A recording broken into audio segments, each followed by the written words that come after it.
विक्रम बेताल की कहानी, किसका पुण्य बड़ा। बेताल 25वीं कहानी।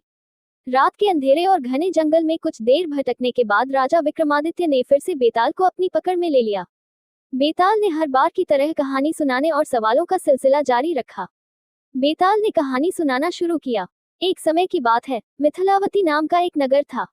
वहां गुंडिप नाम के राजा का शासन चलता था। राजा से मिलने के लिए रोजाना दूर दूर से लोग आया करते थे। एक बार उनसे मिलने और उनकी सेवा करने के लिए किसी राज्य से एक युवक आया। युवक ने राजा से मिलने की बहुत कोशिश की, लेकिन वो राजा से मिल नहीं पाया। अपने साथ युवक जो भी सामान लाया था, वो सब भी खत्म हो गया था। एक दिन की बात है, जब राजा शिकार के लिए जंगल जाते हैं। युवक भी उनके पीछे पीछे चला जाता है। जंगल इतना घना था कि राजा से उनके नौकर चाकर बिछड़ जाते हैं। बस राजा और युवक साथ रह जाते हैं। जब राजा जंगल की ओर आगे बढ़ने लगते हैं, तो युवक उन्हें रोकता है। राजा उसकी तरफ देखते हुए कहते हैं, तुम इतने कमजोर क्यों लग रहे हो। युवक जवाब देता है, राजन, यह मेरा कर्म दोष है। मैं कई राजाओं के पास रहा हूँ, जो हजारों लोगों को पालता है, लेकिन उनकी नजर कभी मुझ पर नहीं पड़ी। अपनी बात आगे बढ़ाते हुए युवक कहता है, राजन, 6 बातें इंसान को कमजोर बनाती हैं। गलत व्यक्ति से प्रेम, बिना कारण हंसना, स्त्री से बहस करना, बुरे स्वामी के लिए काम करना, गधे पर सवारी और संस्कृत के बिना भाषा। इसके अलावा 5 चीजें आयु, कर्म, धन, विद्या और यश व्यक्ति के जन्म के साथ ही विधाता उनके नसीब में लिख देता है। जब तक कोई पुण्य करता है, तब तक उसके पास सेवन करने के लिए बहुत से दास होते हैं।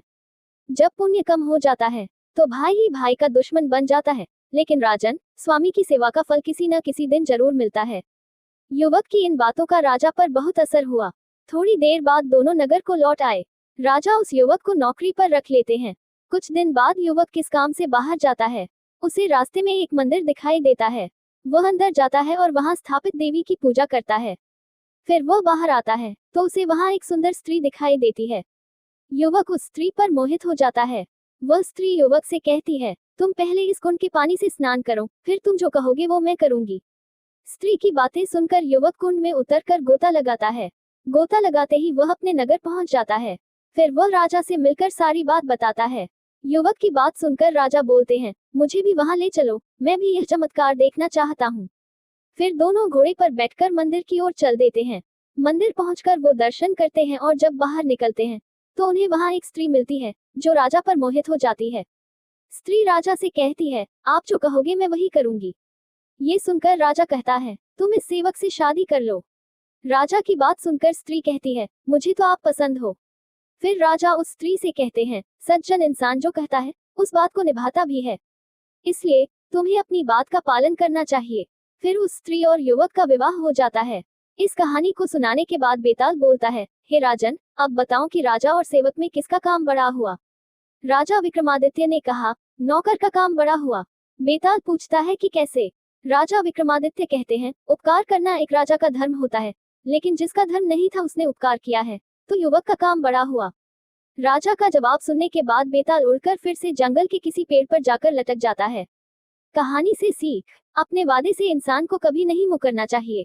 सच्चे मनुष्य की पहचान यही होती है कि वो किए गए वादे को कैसे पूरा करता है। वो यह नहीं देखता कि वादा पूरा करने के लिए उसे किस चीज का त्याग करना पड़ रहा है। को हमारी ये वीडियो पसंद आए तो लाइक और शेयर जरूर करें और हमारे चैनल को सब्सक्राइब करना ना भूलें। वो आप क्या जानना चाहते हैं ये कमेंट में जरूर बताएं। वीडियो बनाने में बहुत समय लगता है, अपनी प्रतिक्रिया जरूर दें। धन्यवाद।